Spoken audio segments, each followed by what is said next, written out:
Welcome everybody.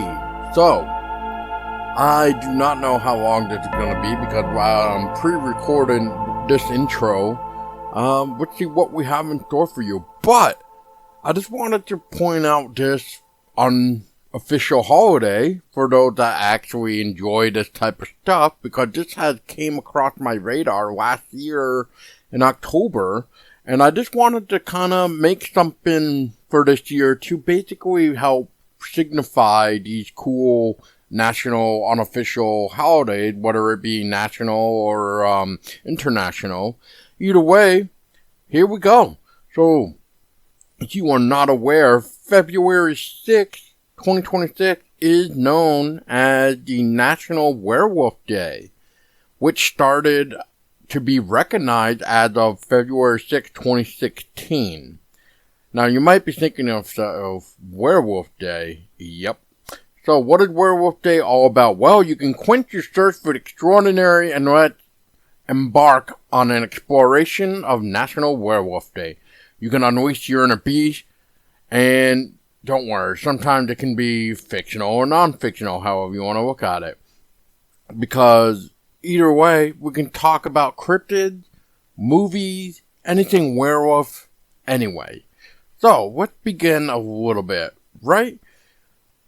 So, you might be wondering when this First Hat Day became a thing. National Werewolf Day has been traced back to its first mention on the 6th of February 2016, apparently, when whispers and howls about the day started to float around the internet. And like a lone wolf in the moonlight, making it an instant treat for werewolf enthusiasts and fans of the supernatural genre, or in this case, cryptid genre. So, while this year marked the 10th anniversary of Werewolf Day, National Werewolf Day, we can take a look at some interesting things, right?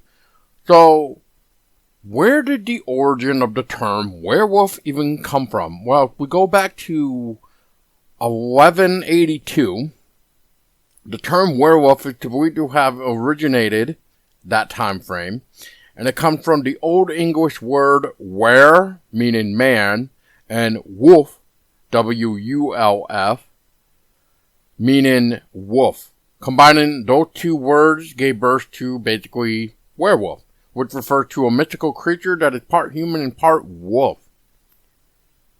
Later on, we can find it again in werewolf trials in France that happened in 1598. I know sometimes it's 1589 or so, but according to what I am reading from this segment is that in 1598, France witnessed a series of werewolf trials that gained significant attention. The trials involved individuals accused of being werewolves and practicing witchcraft. The accused were believed to have the ability to transform into wolves and cause harm. At the time, the fear of werewolves was prevalent across Europe, leading to the prosecution and execution of many individuals. Especially take a look at October of 1589 with that one. That's interesting. There's also another one in 1747, I believe. And, yeah, it goes on. In 1865, though, we get to see werewolves in literature. We get to see it with an author that wrote the novella of Camilla, which is considered one of the earliest works to involve a shape-shifting and werewolf.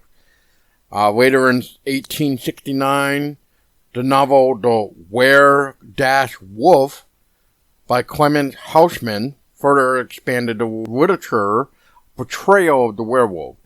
The Camilla book or novella, I forget exactly how you pronounce that, so I apologize with me being part deaf and my pronunciations. So Joseph Thomas Sheridan Lee Fano, I think is how you pronounce his name, which, again, he seems to be the earliest one to have claimed the throne of starting the earliest werewolf novel.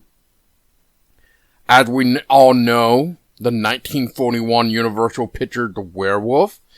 In 1941, Universal Pictures released the iconic film The Wolfman, and it became a major milestone in popularizing werewolves in mainstream culture. The movie introduced the concept of a person transforming into a werewolf due to a curse, a trope that would become a staple in the future werewolf stories, movies, and folklore.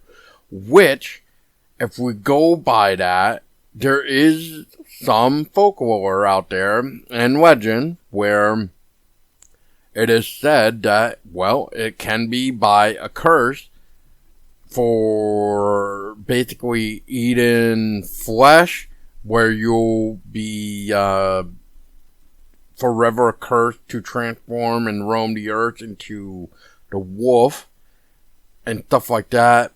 Maybe I'm getting that confused with another one, but or maybe that might be part of the whole witchcraft thing of getting cursed by a witch per se to roam it.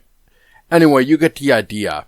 But basically, we can go into American Werewolf in London. We can look at, like, The Howling. That's another great little series, I think. And stuff like that. And once again, it gets into, popular media with, like, TV. Like Teen Wolf, Twilight, unfortunately. And et cetera, et cetera. But it's fascinating that these werewolf creatures all keep popping up. Especially when we start getting into the modern days of sightings when it comes to even Dogman. Which, that's what this is sort of supposed to be about. So, let's get on to the topic of Dogman for National Werewolf Day 2026.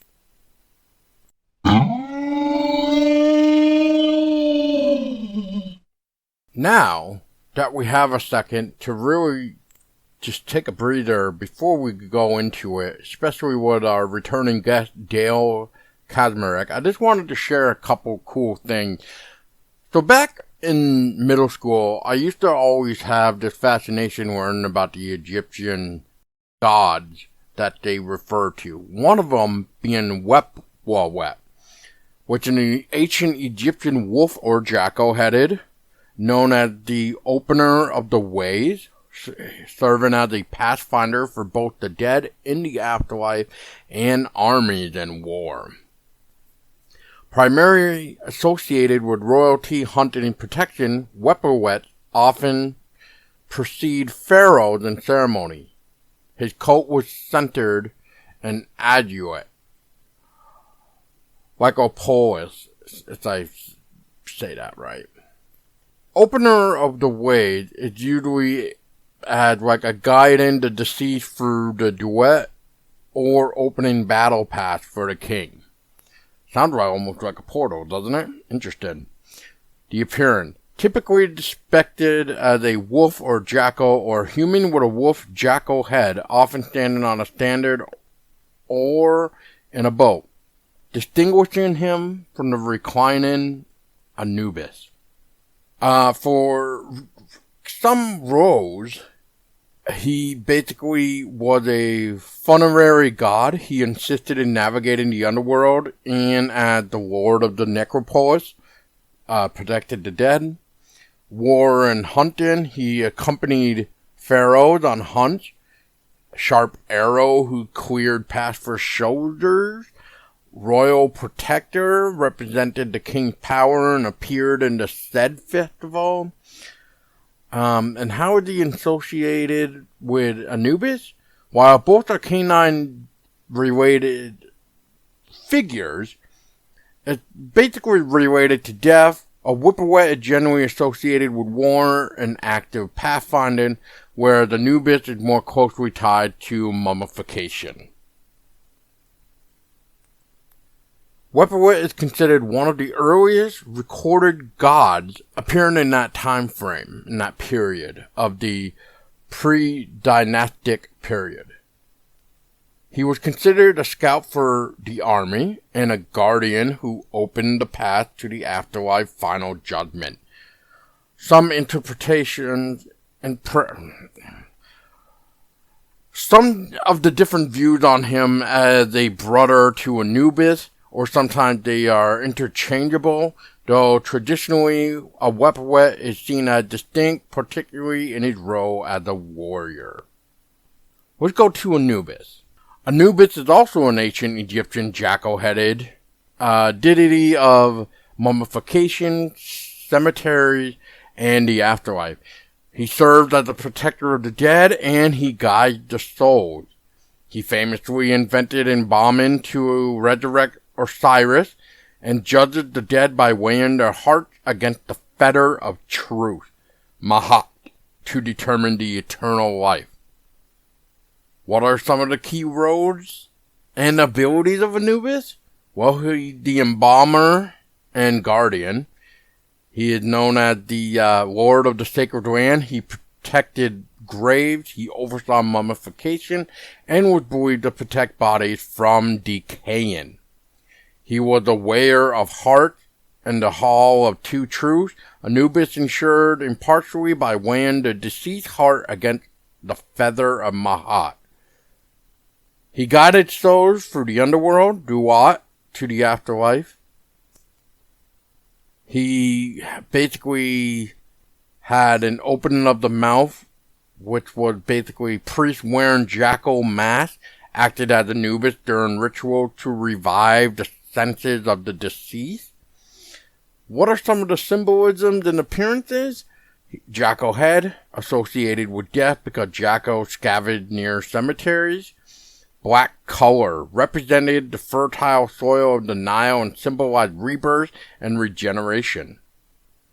Symbols often depicted holding an Inca, which was life, and was skeptree, which was power, or associated with the flail and embalming table, which makes sense. Worship and history origin. Originally the primary god of the dead in the Old Kingdom, he was later in the Middle Kingdom, overshadowed by Osiris, though he remained crucial. Cult centers, major cult centers included, is basically Sinopolis, city of the dog, and Nashiat. Evolution, he was considered the son of Ra, or Nephthys, and Set, and later Osiris and Nephthys. Anubis is one of the most recognizable figures of ancient Egypt, symbolizing the transition from death to eternal life. Now, if we take a look at what a kind of quick little summary of what we would call nowadays a werewolf, rougarou, I wouldn't say skinwalker per se, but we could always just say the modern term, the Dogman. Let's take a look at that from what we just kind of learned from ancient Egyptian method. The Dogman is a legendary bipedal cryptid, most famously rooted in Michigan folklore, since in a alleged 1887 sighting, described as a 7-foot-tall canine-human hybrid with glowing eyes and a terrifying scream. Often linked to the 1990s Beast of Bray Road in Wisconsin, sightings typically report a beast with a wolf-like head and muscular human torso.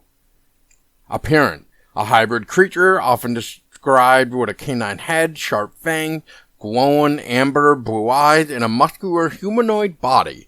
It is known to move both on two legs and all fours.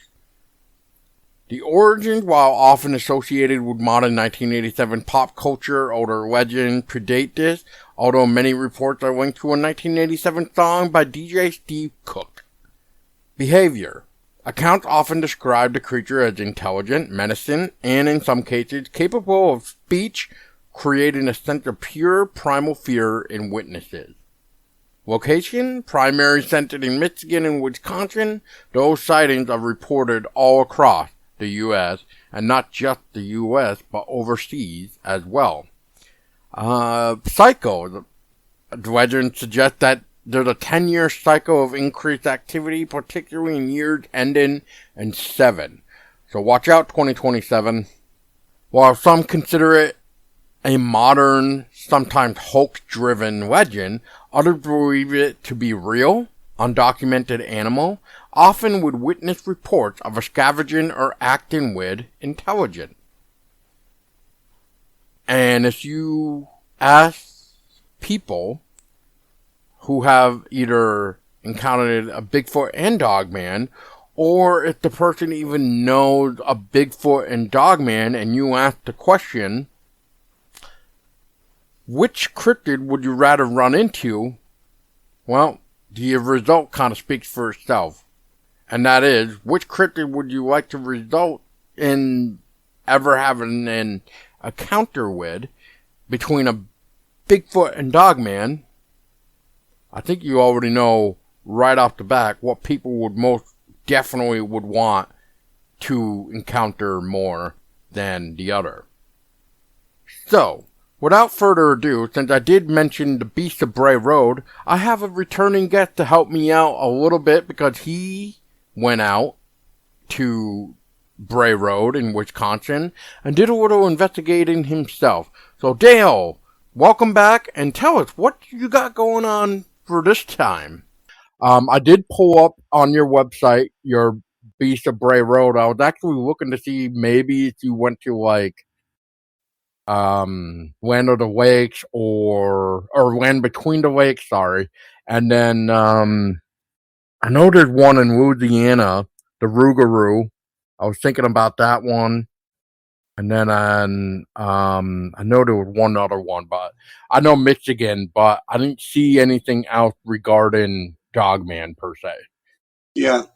Well, I mean, the only thing that I came across that was even slightly, close to that being a cryptid was in Indiana. There was a meet and greet down there a few years back. I'm trying to think of the name of the town. But they had an open air meet and greet. You brought your own tents, all your stuff and so forth. And then they had like 3 small cemeteries that basically had no stones. This used to be a cemetery, this used to be a cemetery, etc. And what happened is that the woman that was in charge of this the area, the land. I just can't remember it'll come to me. Goshen, Indiana, Goshen, Goshen. Okay. And she was in charge of it, and she also lived like a few hundred feet off where this property was. I guess it was her property, and she had told us and that she could go out and she could look out her back door almost every freaking night and see some weird, beastie, cryptid, bipedal, black-shaped furry walking around her property. And I said, you know what I said to her? I said, if it's every night, why don't you have cameras out there? Why don't you have trail cams? Why don't you have Ring doorbell cameras? I mean, anything. Set up a camera. And she couldn't. She didn't answer that question. She didn't know why. But I mean, I know that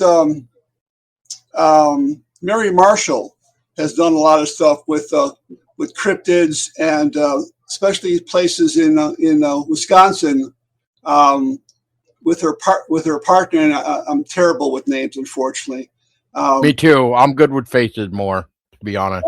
And they've actually went out there and they've had some experiences out in the North Woods up there too. But our experiences were really crazy. I think when we did our Bray Road investigation. If you want me to just kind of tell you a little bit about it right now, or did you have to do something first? Or yeah, we can jump in it in a minute. I'm actually trying to look for something since my cat is now trying to get my attention for something. Yeah, but, I see. I think I did read at the bottom that unfortunately the thermal image and stuff. Yeah, you can't seem to find. So I was like, oh no. And that's funny because I am so, I'm so protective of what we shoot, pictures, audio, video. I mean, cataloged. I mean, I got I have it on my hard drive, and I have 3 backups. I have a 1 terabyte, a 2 terabyte, and an 8 terabyte, and it's on all 3 of them. And darn if I can't figure out where it went to. I hate when that happens. It was the most unusual thing. We can get into that story in a bit. I'm trying to find the images. I think you requested them of the portal that basically stopped in the middle of the field. Now, yes. I thought I had those in my collection. I don't, but I know who has them, and he'll be happy to share them with me. It's Joe Caravello, and he does a podcast called The Insane Asylum. Never heard of that one.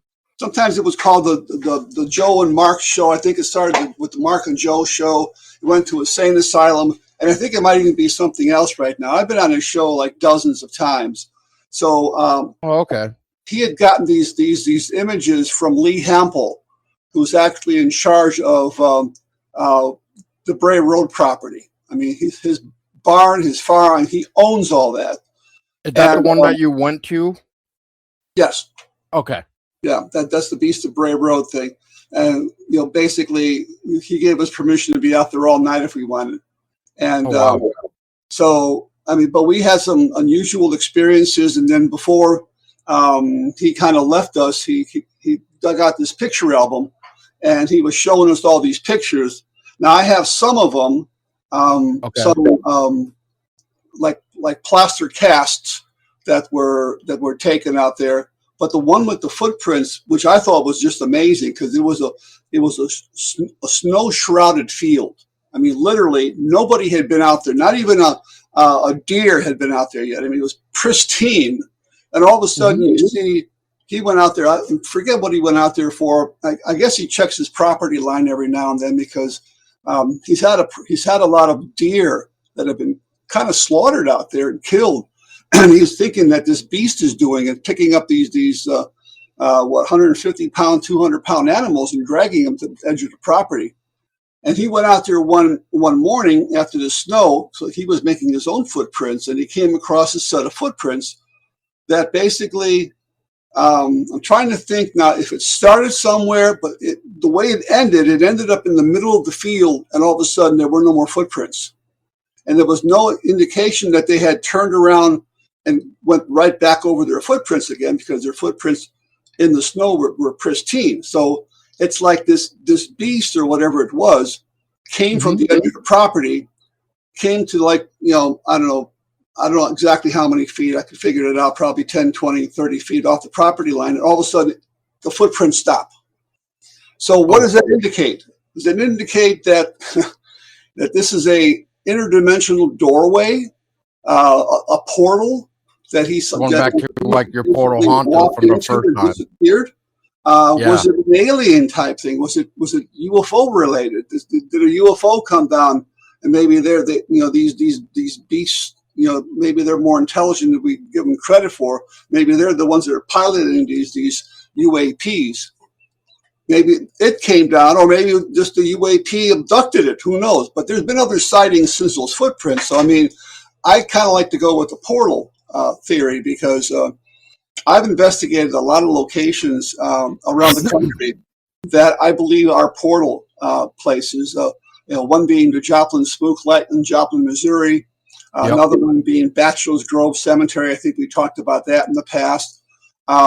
There's a place in the Pine Barrens called used to be a town called Dudleyville or Dudleytown, I think it's called, and that's a portal area. Of course, you got the Jersey Devil out there, then you even got Point Pleasant, West Virginia, where the Mothman was, and that's what we mentioned too. We were at all these places except the one in the Pine Barrens, because I believe it's in New Jersey. And which is a really strange place to begin with. I mean, it's just hundreds and hundreds of acres of pristine, undisturbed, of wilderness, and you could literally get lost in that place if you didn't have a compass or something to tell you which way to go. But I think I can get a hold of those pictures pretty easily. I just have to talk to my friend Joe. He'll probably send them to me. I know he took pictures of them as well. there may be another avenue to get them as well that I can get them for the show, because I think that would be something you'd really like to see. Well, I know I always use that example because I remember, I think either I seen it or something. I don't remember. I can't even remember how I knew about that example, but I always remembered it. It was in her website, basically. Maybe it was from there, or maybe it heard something.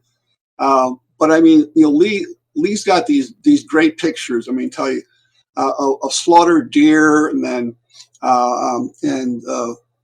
footprints, and all crazy stuff on his property. I mean, to me, it's got to be like a portal area.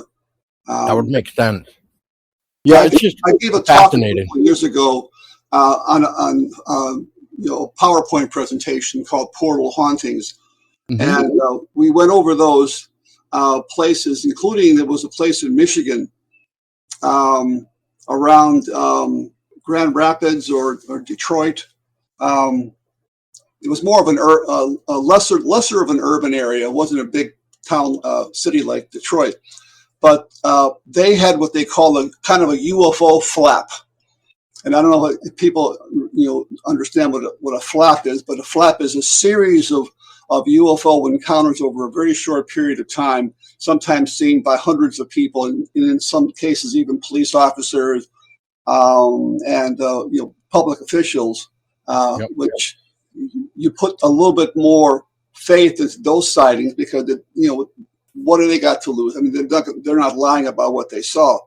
But this was back, I think, in the 1940s, I believe. This might have been right after Roswell, New Mexico, and they had these series of strange lights in the sky they were seeing all over the place.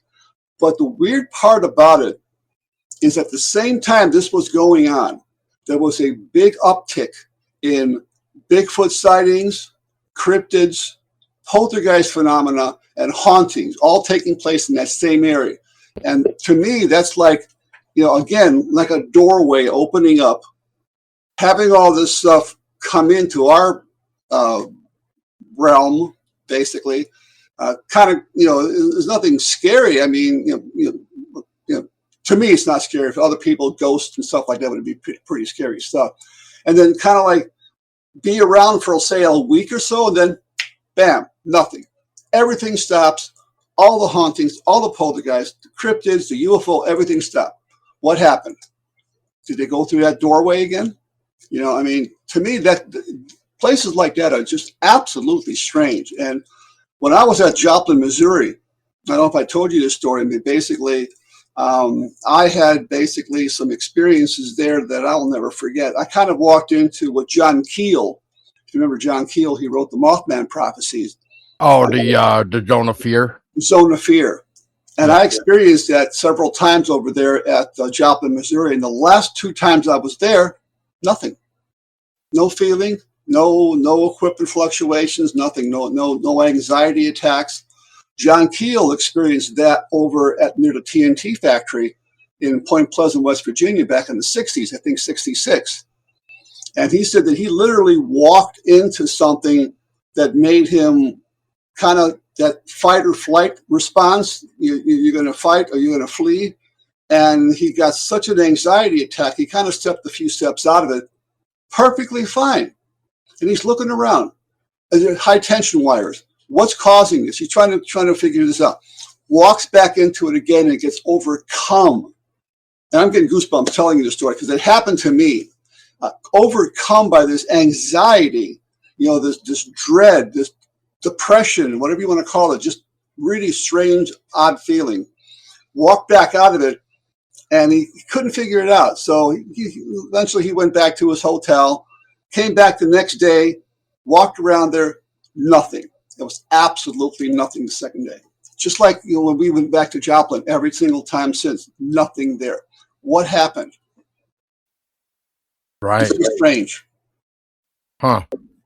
Yeah, I mean, I know last time we were talking, we kind of mentioned like maybe the environment had changed or something had been taken out, kind of like, with the railroad tracks and stuff like that. I remember that. So, so that would explain maybe an environmental change.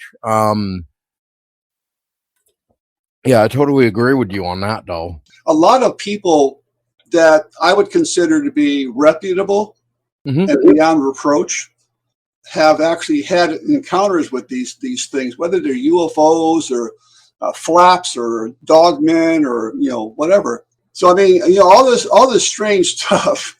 I mean, yeah, can you all lump it together? In some cases, I think you can, especially in areas that we call flaps, where there's a multitude of different things going on at the same time. What's causing it? And then all of a sudden, for everything to stop, just completely stop. And even in the drone thing, you don't see, they're not even in the news anymore.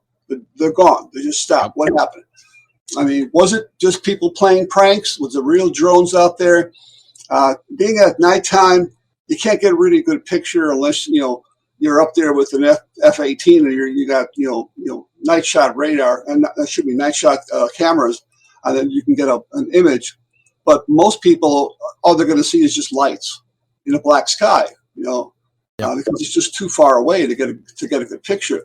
So, I mean, I have a very wide interest, as you could probably tell. I mean, it's not just some poltergeists. I mean, I like anything that's just unexplained. UFOs, Bigfoot, Dogman, portals, places like that. I've been to so many, and in some cases we've gotten good evidence. In some cases we've seen things with our own eyes, photographs, recordings, things of that nature. Even though some of them disappear, which I found pretty strange, I still am looking for that footage. I mean, basically what we were doing is Lee had taken us basically on a hayride during the daytime hours on his tractor, and it showed us around and showed that this is where this happened, this is where the footprints were, this is where some of the carcasses from the animals were found, and so forth. And then he just let us do our thing. And as it began to get dark, we took a walk along the edge of the property, and there was a cornfield on the left, and then basically all flatland to the right. And further back there was like a little stream or something. So we were walking in that direction, and it was it was summertime, so it was still really nice out. It was a little bit humid, but it was still really, really nice out. And we're walking down this it looks like a trail of some kind. And all of a sudden, to the left-hand side, we walked into some of the most intensely cold area I've ever felt. I mean, it was like walking into a freezer. I mean, we got chills, and we were kind of doing a brisk pace because we wanted to get to where we were going. So we kind of right through it. Whoa, wait a second. Let's go back and figure this out. And we're standing here and go, why is that cold right there and nowhere else? So I said, well, let's keep an eye on that area, and we're going to try to, set some cameras up and some equipment over there and see if anything shows up. So I had a FLIR device that actually hooks onto your cell phone, and it has what I believe is called the wink effect. Well, anyway, it attaches onto your camera, goes into one of your ports on your camera, and it actually will show up, and you can record. It's a cheap way of having basically a FLIR or a thermal camera, forward-looking infrared. So I'm filming over there, and all of a sudden, right where we had experienced that cold spot, something comes out of the cornfield. Literally, it's walking on two legs, and it's a bipedal. And I called Joe over and I said, tell me what you see. I didn't say I saw something. Tell me what you see over here. Is there anything here? What the hell's that? What's walking out of the cornfield? And we're maybe 50, 60 feet away. I mean, pretty close. And so I'm recording it. So I had brought this 2 million candle power spotlight. I mean, you can see it from 10 miles away almost. And it was battery operated. So at the same time I'm recording, I took this spotlight and I shined it over there. and there's nothing there, but it's still being recorded on the FLIR, which is really weird. So how do you explain that? I mean, Right. we're getting an image that looks like it's got body heat. So I thought initially when you see something that's red or white, that's very, very hot, it's either a human or it's an animal. Well, this wasn't either, because this was a furry thing, kind of like a bipedal thing. I mean, it didn't look, I mean, it was nowhere close to being a Bigfoot size. I mean, it was probably maybe 6.5 feet tall at tops. I would estimate maybe 170, 180 pounds. And, but walking on two legs. And the front legs are kind of like just like hanging like this, you know, and it just seemed to walk out of there, and then it just wasn't there. It didn't walk back into the field. It just vanished. It wasn't there anymore. And my friend Joe, you did record that, didn't you? I said, yeah. We played it back, and we were watching this stuff. I get back to here, to Illinois, and darn if I can't find it.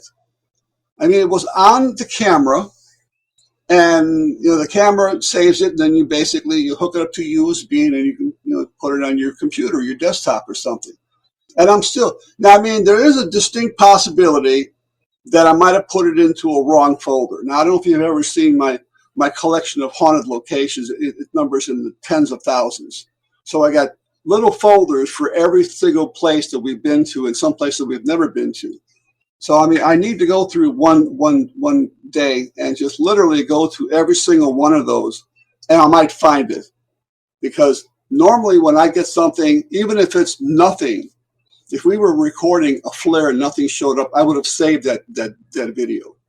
I would have saved it somewhere, maybe not necessarily on a hard drive. I might have put it on like on an SD card to save some hard drive space, or I might have burned it onto a DVD or something like that. But pictures, audio, anything like that. I mean, we have a procedure of how we go about cataloging, examining, retrieving, and saving stuff. And for me to lose something that was such an amazing capture, I can't believe I did that. I mean, I hope it's still somewhere I can find it. Is it so? You did as a phone, right? It wasn't like a camcorder, so it wouldn't be like an SD card or anything like that, right? Well, I believe it saved it directly to the phone in a file somewhere, and I checked the entire phone for that. I went through all the different folders, subfolders, subfolders where it might have dropped itself. I mean, it still might be on my phone. I mean, I got so many folders I need to go through, and I need to just delete some of them. Or it's in a folder that I didn't mean it to go to on my desktop, or hopefully not, I erased it by mistake or dumped it. I don't know which one. I'm hoping I can find it, because Joe and Mark were both there. They were the two that kind of like the twosome that were always on that Insane Asylum podcast. And they both saw it, not necessarily live. No, Joe saw it when I was recording it, but Mark was way at the other end of the field. I don't know, he wandered off by himself somewhere doing something down there. Because he said he saw something down there, and it was way too far for our cameras to reach. I mean, even with night shot, there's limitations how far you can actually see. And we had brought these huge infrared illuminators that I had gotten. That they will illuminate the length of a football field, which is 100 yards, 300 feet, which is amazing. But this field was even bigger than that. I mean, this field might have been maybe almost an acre. And there's no way you're going to, videotape that unless we were putting up, trail cams all over the place and hoping that something would show up and break the passive infrared motion sensor and start the camera either recording or taking pictures. So when it comes to this Dogman phenomena, we have to also mention this one particular person that literally put the term Dogman onto the modern map that we all recognize as the creature of Bray Road and stuff like that, even in Michigan, would be Linda S. Godfrey. As it wasn't for her publishing an article back in December of 1991 about this creature, then she wouldn't have gotten the feedback from all the readers of how she needs to approach this topic seriously because of everybody that have witnessed this bipedal canine creature. And from there, it's even mentioned how she didn't really believe it at first until she pretty much witnessed it herself at the time. But from there, Linda is the one where we need to basically think a lot, because she has wrote a dozen books on werewolves, hauntings, and the paranormal. Some of her titles are Real Wolfmen, True Encounters in Modern America, American Monsters, A History of Monster Lore, Legends, and Sightings in America, and Weird Michigan. Not only that, but she has I Know What I Saw, The Beasts of Bray Road. She also has the Michigan Dogman, and etc. We can also look at the encounter that happened a little bit prior to Wisconsin before Bray Road incident, or maybe it was somewhere around there. I can't remember all the details, but it was like Halloween of 1987, I believe. But again, that involved a canine bipedal creature that was keeping up with this lady in a car, and it got to the point where this lady's car ended up getting scratched on. And Linda even looked at these scratches later on and even confirmed that they were in fact done by claws. And, it goes on. And you can see Linda's work even with documentaries. She's been doing stuff. I mean, most of her interviews that I recognize are from Small Town Monsters and like the History Channel and Travel Channels and stuff like that. I mean, it really fascinated her once she really started to take it seriously, even though at first she did not. So, again, we gotta thank Linda Godfrey. Sadly though, Linda Godfrey passed in 2022 of November. So, right now, I would like to say this segment goes out to Linda Godfrey for her work, for diving deep into the Dogman theory. Because, I mean, in a way, Linda Godfrey was the Dogman godmother. I mean, that's the way I'm looking at it. So rest in peace, Linda Godfrey.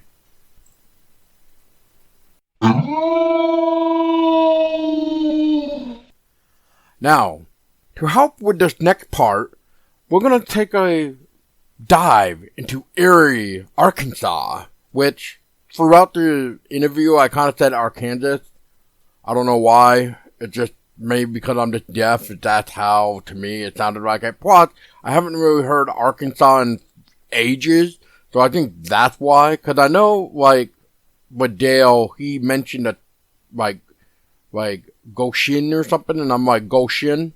Or maybe that's how I'm even pronouncing it here, is like Goshen, and he pronounced it something else. It's like we all pronounce things differently because that's just the way we are. We have different ways of pronouncing different words. Like Barry. I've heard Barry called something else. Like, anyway. So, before I ramble on anymore, so this next conversation involved author for Eerie, Arkansas, Heather Woodward, and she has been working on a project, which I will let her go in to, but it's very interesting because she's been finding some been called the Tall Man. So I'm going to let her take it away. Hi, Heather. So you've been working on a project?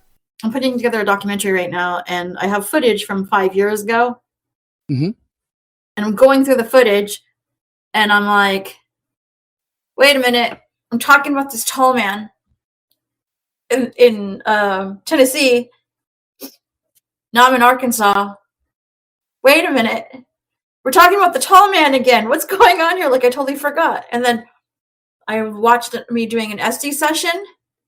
Mm-hmm. And the tall man, like, I take off my headphones and I'm like, what the hell is going on? And the person that was with me was like, yeah, I saw it. I just didn't want to like tap you out because I didn't want to freak you out. But yeah, there's something here and I totally feel it. And I was like, oh my God, it just touched me and I freaked out. And then I was like, okay, that's 3 times. Like, why am I not like putting things together here? But it's like they're separate and they're separate incidences at separate times. So I didn't really like, I don't know. It was one of those things where you're like, well, moving on. You know what I mean? Like, I don't really think about it. Yeah, I totally get it. Yeah.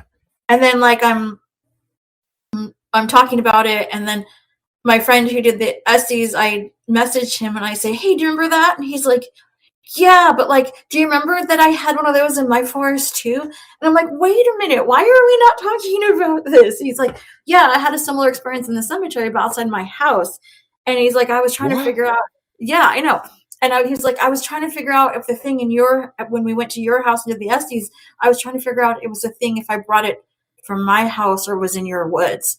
And I was like, wait a minute, wait. 5 years later, why are we talking about this now? Like, this should have been like something we talked about when we were right like, then and there.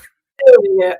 And he's like, yeah, it just didn't really cross my mind. And I was like, okay, all right. And then later on, I find out that actually you told me about it. You said you messaged me and you said, hey, do you think that thing in the woods was Dogman?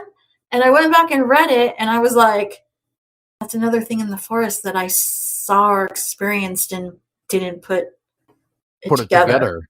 And that's in another place. And then I had 3 other people who I talked to at conventions tell me a story similar about a thing in the forest. Mm-hmm. They saw that was very tall. One of them said that it had red eyes. One of them said that it had antlers, but the same situation, some tall creature out in the forest. Sometimes it chases you out in the forest. Sometimes it hovers. Sometimes it just messes with your SD session. I don't know. And I was like, what is going on here? And then one of my other friends said that she's like, well, I never experienced it like you guys. I don't know what's going on. She's like, yeah, but I was kind of, I was having an experience, and she's like, I kept seeing something, and it kind of reminded me of like Anubis, because we're like, she's really into archetypes and she's really into deities, and she's like, and you know, we're all into witchcraft and stuff like that. So like, somebody's telling me that is like no big deal, because like that happens, like the deities come forward or the archetype of the deity comes forward. And then she's like, wait a minute, because I was telling her about this interview, and I said, well, yeah, do you remember when I was telling you about the thing that I saw in the forest? Somebody thinks it's Dogman. And she goes, wait a minute, Dogman? And she goes, isn't Anubis like a dog? And I was like, yeah. And she's like, oh shit, I think I might be having the phenomenon, just calling it something else because that's what I'm used to. And I was like, yeah, because somebody else said that the thing was on all 4s and then it stood up and it became a tall man. Interesting. So and these I'm not talking like all in the same area. We're talking Kentucky, Tennessee, Arkansas, Pennsylvania, Massachusetts, and California. People have experienced this. Wow. Yeah. So I was reading that section, since we're on the topic of Dogman for a minute. So yeah, I was reading that Haunted Hour section in your book, and when it got to the point of you talking about even ancient burials, I think it was like native burials and Oh stuff like yeah. that. And and the Cherokee outlet, basically, which I didn't know what that meant, like an area where they settled, or maybe like a burial mound around there or something like that. But then it kind of was quickened to me of like, well, most of the time when you hear about the Dogmen, they are around cemeteries. And if you go back to like what you were saying with Anubis and stuff, there's another one that I just had to remember how to even pronounce. So now I'm really hoping I'm not going to butcher it.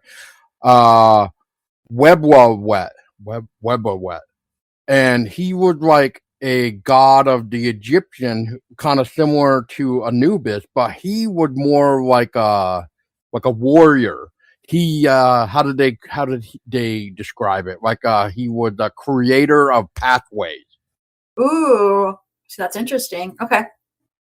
So I'm kind of glad I'm having this conversation right now because I'm just reading about this guy, about this god, this Egyptian god, Webwawet. Wepwawet. What a spelling, but Yeah. anyway, yeah. So Pronunciation. when I found out this, I said, "Oh my God, this makes sense." And then the more you dig into it with these burial mounds and like what this Webwawet is supposed to present, not just by a warrior or creating pathways, but like if it involved even like a pharaoh or a king, it's how do they word it? It was like creating a pathway for them so they could like almost conquer or just go to safety. I think it was the way of how it was trying to word. It was really interesting, but again, it goes into, well, if we look at this weird phenomena, that Dogman, they're pretty much around native burials, whether something bad happened. And I guess what I mean by that is, and I don't know how much you know of the area, I'm assuming you would know, but where this area is, though, where the Cherokee outlet is, do you know, was there like a war there? Because like most of the time when I'm thinking, when it comes to natives, if there's a war and natives were killed, would this maybe create this Webwawet to basically become like a fighter for the land, therefore it guarding the land, and if we were to trespass or something, it's almost like they think we're maybe they're thinking we're more of a threat to the land, or maybe because of what has happened there as far as like battles, I'll just say. Maybe the reason why we hear about the aggressive encounters sometimes, it's more of the instinct of a warrior. I don't know if that makes any sense, but yeah. Makes perfect sense. Which is interesting because I've had people who tell me that it's predatory or that it ran them off. But then I've never had that experience. But then I'm very good at like honoring the land, I'm very Yeah. much about respect. And we're doing this. Like I see you. Chill. We're good. We're good. And so I get followed, but I never get chased off. But specifically the area where what's in my book, Eerie, Mm-hmm. Arkansas, Trail of Tears goes through here. So the place where I'm talking about is part of that area. So Trail of Tears went through Arkansas and Oklahoma. So there's lots of that trauma here specifically, and then on top of that, the area that I saw this thing in Fayetteville. It's Fayetteville, Arkansas, but and it's where the U of A is. We don't talk about this, but there were a lot of indentured servants. You know what I mean? Like, and one of the last parts of the revolution, not the revolution, the Confederate War, the about slaves and stuff like that, was all through here. And so we have a lot of battlegrounds, and just in that area, the Confederate cemetery is like down the street from it, like it's walking distance. And there's an interesting story about that cemetery in particular, because it wasn't supposed to be there. The Daughters of the Confederacy made sure that they put a cemetery there, because they were just leaving the Confederates. Once the Union won, they left the Confederate soldiers on the side of the road, and they weren't going to even try to bury them or even identify them. And the Daughters of the Confederacy were like, well, they started it, and then they were like, yeah, that's not cool. We're all Americans. All of these people still have families, and nobody knows where their dead is. And so they paid these scavengers to go, I think it was like 50 cents a body, to bring all the Confederates, bring all the Confederate soldiers back. And then they crowdfunded to build this cemetery. And this is like... Sorry. I just want to make sure I'm getting the right cemetery. This is the Confederate Soldier Cemetery, right? Yeah. Mm-hmm. Okay. I was getting confused with, I think it was right here, East Mountain Cemetery. Yeah. So I just wanted to make sure. Well, cemetery is across the street. Oh, okay. Oh.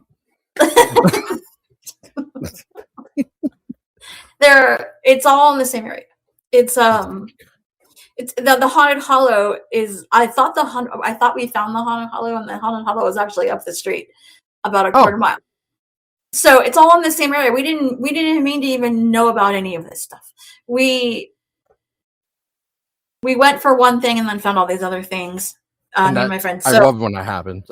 But yeah, I found all this information about the Confederate cemetery, because I was like, why is this here? It seems really off. But yeah, so they went through and they started identifying people, and then there's a lot of unknown soldiers there too, because nobody could figure out who they were, because if you didn't have identification and nobody came to find your body, then you're basically screwed, because the Union and the government wanted nothing to do with it. So again, you can thank women for that, because they're like, no, that's not how we do things here. And they actually went and they did all of it themselves and had the cemetery built. And so if you think about that, if you have the Trail of Tears coming through, and then you have, that cemetery there of all these people, like all these displaced bodies there, it is kind of a strange breeding ground for, like you said, something like Dogman or the Tall Man or something. I could see a warrior energy coming in there and being like, yeah, exactly. Yeah. Because it makes sense.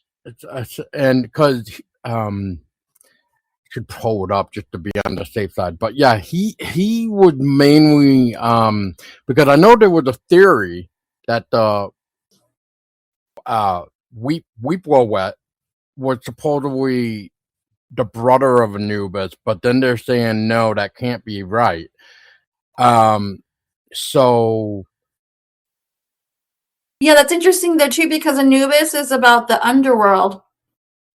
Yeah, guarding it and judging the souls by the heart and the fetter. Whereas, here we go. Whereas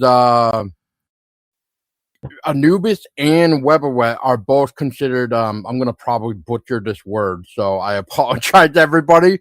It's like funeral, but it's like funerary canine god? Mm-hmm. Okay. And they also say that the Weberwet is associated with the active, quote, opening of pathways and war, whereas Anubis is more closely tied to mummification. Right. So, but I also thought right here,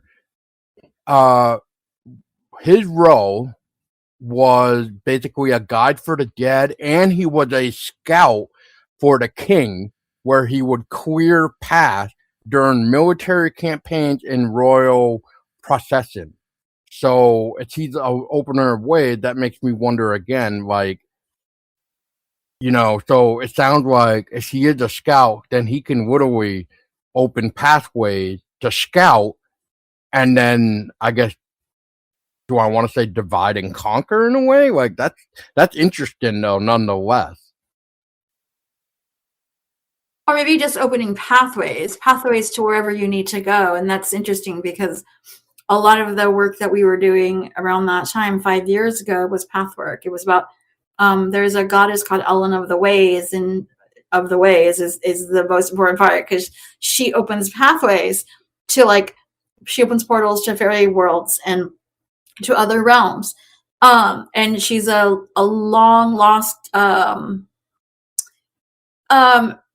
she's almost like we have I never say it right, Knirnos. We have the god of the woods gods, with the antler, like Pan, all those, and Dionysus, and all these.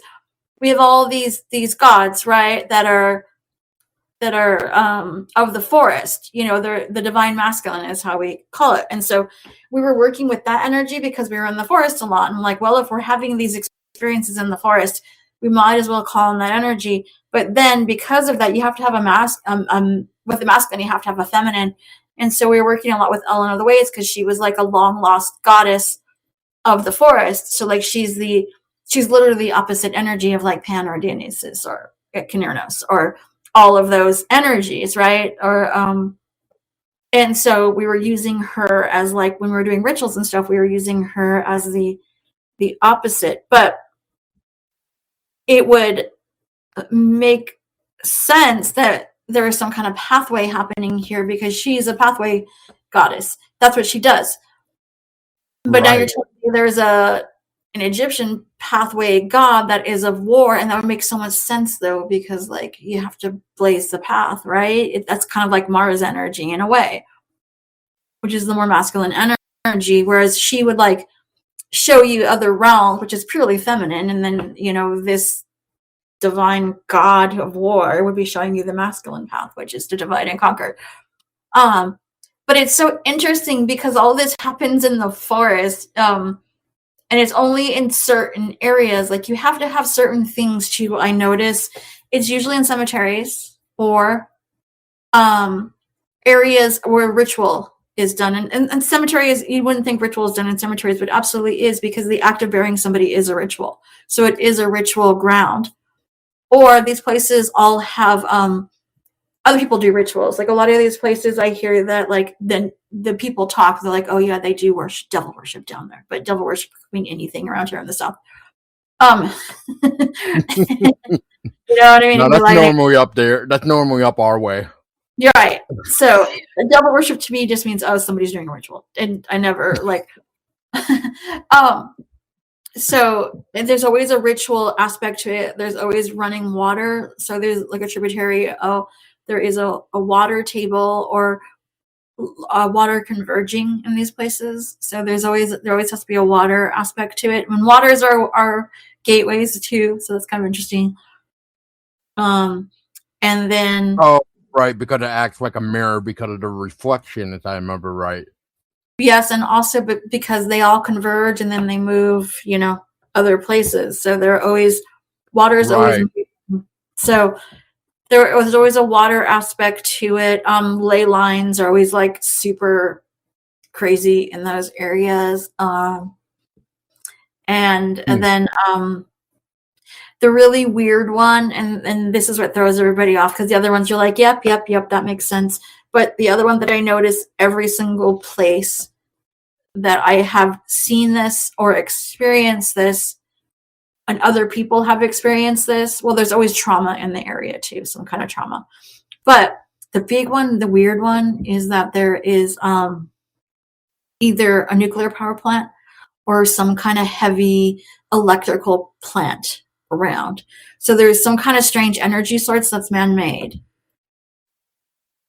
And every single situation. I mean, like, I've asked these questions. People are like, yeah, like one person was like, yeah, there's an electrical power plant like a half mile down the road. I'm like, okay. Even when I saw it in my forest, there was an electrical power plant down the street, because I was in a very wooded area, and that was the power for that whole area. In other places, nuclear power plants are like down the street or within 30 minutes away, and they're always on the water. So those moving waterways through these areas are being powered, or it's powering the nuclear power plant. And for whatever reason, that is creating some kind of weird Battery energy. effect. Yeah, battery. And I don't know how or why that is such an important part of it, but it is. I A lot of wonder. Yeah. I was just gonna say real quick because, well, I don't know. I mean, I don't know if you thought of it this way yet, but like, I know, like with Alaska, there's a TV series called like the Alaska Triangle. Anyway, there's a specific part in their series where they're talking about this underwater black pyramid, if memory serves me right. But anyway, they were talking about how possibly this black pyramid that is underwater that the government knows about because of, all the procedures and this and that goes on with the protecting of the area, or should I say the no trespassing and stuff like that with the land. Does that sound familiar? Area 51. Anyway, they talk about how the UFOs, though, will go to this area and almost like recharge from this black pyramid. So could we maybe look at it if it is some sort of like charging of a battery, or the battery itself? Is it charging the environment? And if so, what in the environment is it charging? I don't know. That's the question of all question, because the phenomenon is always similar, though. It's always these tall black figures. Sometimes one, I've heard up to three, but they're and sometimes they're on all four and they stand up. Sometimes they're not, but it's always the same phenomenon where they're staring at you, they're predatory, they're following you, they're making sure you know that they're there. And either they chase you off, and they don't chase you off, they at least follow you around. Very predatory. Like I've had an experience where I saw it. Other people have seen it. It's not like, oh yeah, I can see the periphery. No, you can see you can see things moving. The bushes move. You can see it, and you're like, what the hell is that? Sometimes you can't, but a lot of times you can. And if you move 10 feet, it'll move 10 feet. It'll move 10 feet back. So it's always watching you, but it stays just far enough away from you, just so you feel like you're being watched. Now, the people that have been chased off by it said that it just went for it. It went, but it didn't. That's the thing. It didn't try to kill anybody. It didn't try to hurt anybody. Just chase off the land.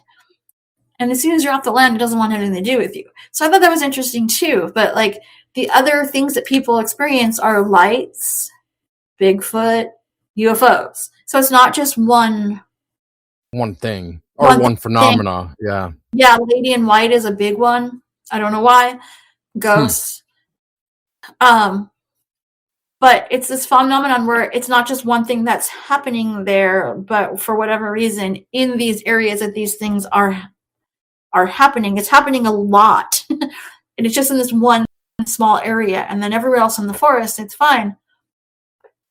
And I know you talked about Slenderman, and it's interesting because a few years ago I did some interviews about people about the Slenderman case, and I did an interview with somebody who knows those forests really well, and there are all kinds of weird phenomena that happen where the Slenderman was seen from the kids, and that whole like trying to kill somebody is in that same area where all this phenomenon is happening. And there's tons of water there. There's all kinds of stuff in that forest, especially in the particular spot where this thing happened.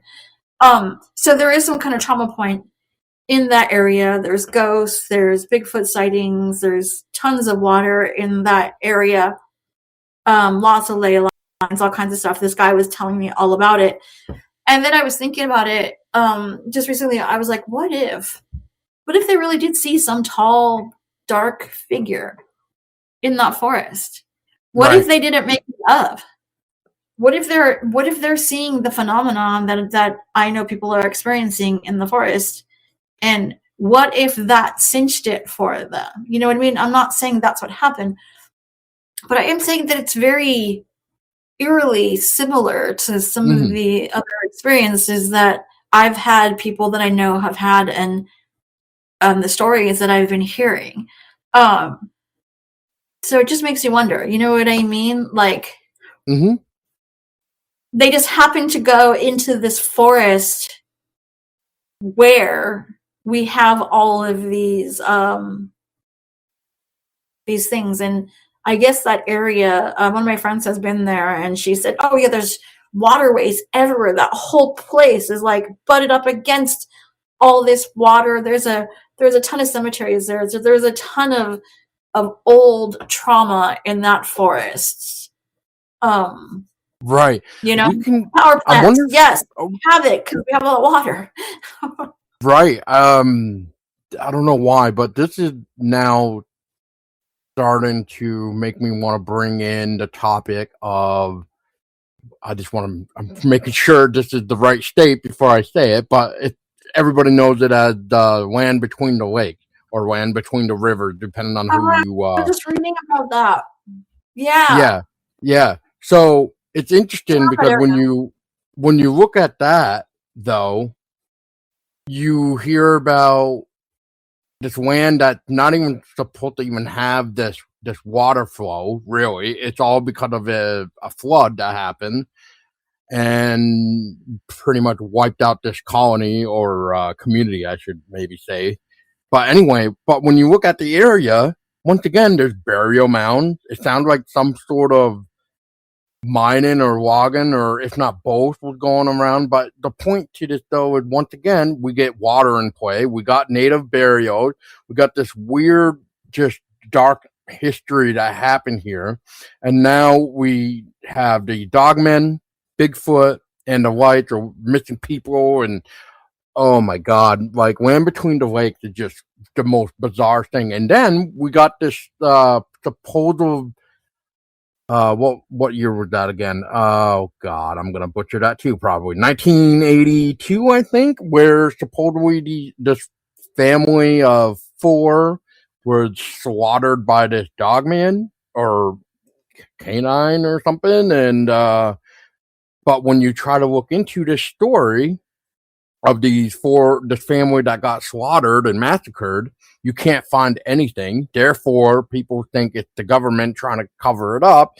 And then the more you look down into the rabbit hole of Dogman, people will kind of go into the theory that Dogman is basically a government experience that went wrong and they escaped. So therefore, if we go back to your theory with this nuclear plant and everything else, is it because they were, I hate the word saying program, but I mean, I don't know any other thing to say except for that, well, maybe were they kind of trained to find or seek out these like nuclear power plants or something? I don't know. I'm not a UFO person, but I definitely know that there is a correlation between UFOs and nuclear power plants. I mean, I used to live right next to, in Spring Valley. I used to live up this 5 miles away from Rocketdyne. And there are so many UFO accounts that happen in the air. It's ridiculous. It's like, if you live in that area, you're like, UFO, it's just, everybody's seen them. It's not that big of a deal. You're like, oh yeah, I saw UFO, whatever. Anyway, because it's so common there. So there is some kind of like correlation. And I'm not sure what the correlation is really. Nobody really knows, but it has to do, like you said, with energy, right? Mm-hmm. And I just wonder if like these things sort of happen there because they're, like when you're trying to make a ghost, right? You need trauma. First of all, you need a place that has trauma. And then you need a battery or an energy source. And then you need some kind of constant, we need to be talking about the thing a lot. We need visitors. We need constant reinforcement for that thing. Right. And I just wonder if some of these areas just are like that. They're just soft spots. They have the ley lines, they have the energy, and they have the water. The water is the continual movement. And then we have people that are doing ritual there because they feel it and they experience it. And so they wonder what it is, and then that's that constant stuff. And people come visit and then looking for things. And, I always say that. It's the intention, I think, behind it. Yeah. Yeah. Paranormal people, we create our own phenomena. That's my big thing right now. Is like, we are never we never are just experiencing it. We create it as we're experiencing it, because without us, it can't happen. And so as soon as you start looking at the paranormal, you are now becoming the paranormal. You are now the phenomenon. And so it's like a mirror. Yeah. So, and I truly believe that most haunted locations are just thought forms. They're just thought forms of all the investigators that came in there and decided that's what they saw. And that's how it happens. So like half of a lot of places I go, like 90% of the ghosts in a place, they're not real. They're not real people. They're not real anything. It's just stories that have been passed down, and then investigators go and they interact with it, and they're just adding energy to it. And so you're really just talking to something you've created. So I find it to be absolutely hilarious. So people are like, "Oh yes, I'm experiencing this thing," and I'm like, "You're just experiencing yourself. Have fun with that." So I'm always looking for like what's behind it. My last book was really about that. The what was it? Forgotten. I don't remember the name of my own book. But anyway, it's about forgotten places and ghost towns and forgotten places in Northwest Arkansas. There it is.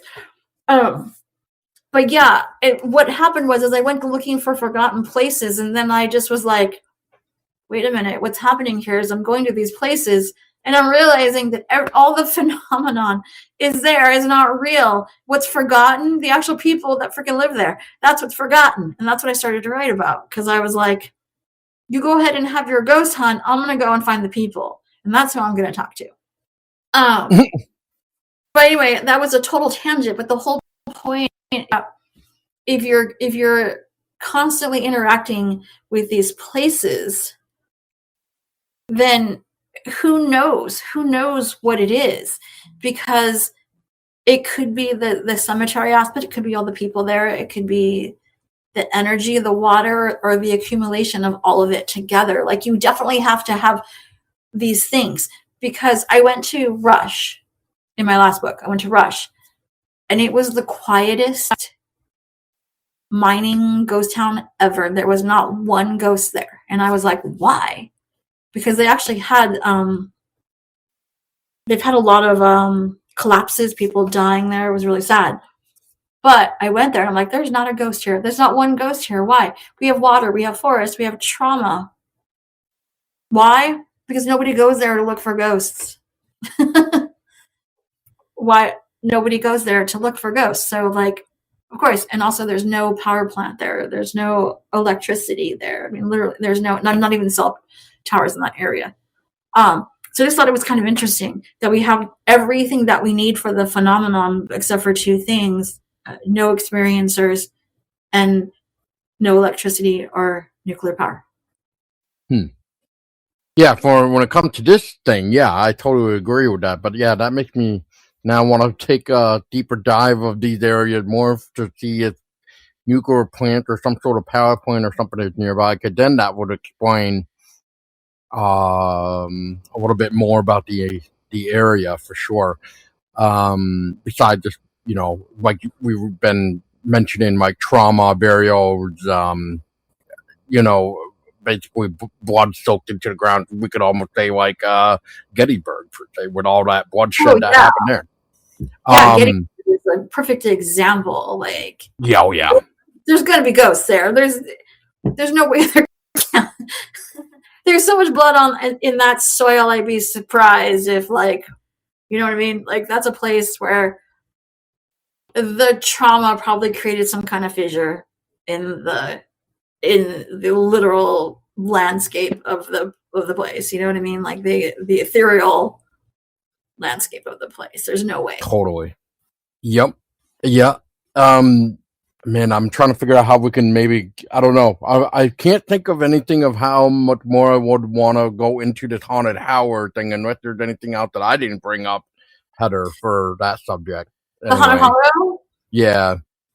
It was such a weird place. The other thing too that was really strange about that place is that the trees twisted. They didn't grow straight up. The branches twisted. I always thought that was really interesting. I just looked at some. I'm actually going back in a couple weeks there because we're gonna start filming there for the doc because I'm like, this is another place. I know it is.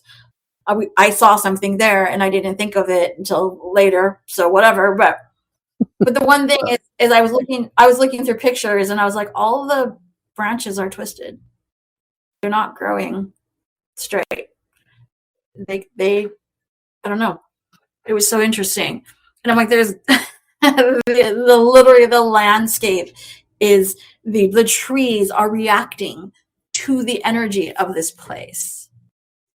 Interesting. And the other thing too is that there's a river that goes through there, or a creek, I guess, but it goes to a river. On one side of the creek, everything grows fine. There's a weird feeling that happens when you go cross over the creek, and that's where all of the trees are growing weird. And you can literally feel the difference. Like my friend was with me, and she's into this stuff, but she's not like an avid ghost person, investigator. You don't have to be though. Yeah, right. Yeah, right. Yeah, sometimes you don't have to be though. But she was like, stand over here and then stand over here. You're gonna feel the difference. And then we started looking at the trees, and she was like, yeah, this is really strange. Like even trees that are like in the middle, one side would be all twisted and the other side would be fine. It's like it's the weirdest phenomenon. Okay, you know what? I just thought of a way how we could maybe close this out too. Unless there's any other experience you'd like to share about this area too. But so when I talked with like Dale Kaczmarek, who's been doing this for 50 plus years and et cetera, et cetera. One thing he brings up, whether it be, how does he call it? Portal haunting, whether it be actual whatever paranormal behind it or cryptid, whatever. Sometimes just a flap. So much things going on with this flap. UFOs, cryptid, paranormal stuff, whatever. One thing that I've sort of experienced, and I'm now wondering, maybe this is how we could end this segment for like this possible Dogman thing or just Dogman in general. But anyway, have you experienced in this area that we're talking about, whether you or Kelly or whoever that's been with you, like a zone of fear where you can step in and step out, and it's almost like you're kind of like how you were describing before, where it's almost like this thing is watching you. You take 10, you step 10 feet back, and it kind of follows you, kind of thing, to make sure like you're almost like escorting you out in a way, not like being too aggressive, I guess. So I guess what I'm trying to get is like, have you had the feeling where you stepped into an area where all of a sudden, I don't know, it's almost like a panic attack, but you step back out of it and you're fine again? Yeah, in this area, sure. Like I said, that river was definitely like if you go past that creek or river, wherever it goes. Okay. You definitely feel the difference. And it's weird because in that same area, if you go a little farther down, there was a house that burned, and you can see the foundation of the house. And I was like, that's kind of interesting too. And around this house is where I experienced that thing where I'm pretty sure I wrote about it in the book, but that's where I felt that strong presence, like it was watching me. And that's what happened there. But there are plenty of places where I've gone, like specifically the one place I have to tell you though, where I had people who had never investigated with me before and they started throwing up. This was outside of Tombstone, Arizona. I used to live in Tucson, and Tombstone is about an hour and a half away. It's called Broncow's Cabin. Have you heard of Broncow's Cabin?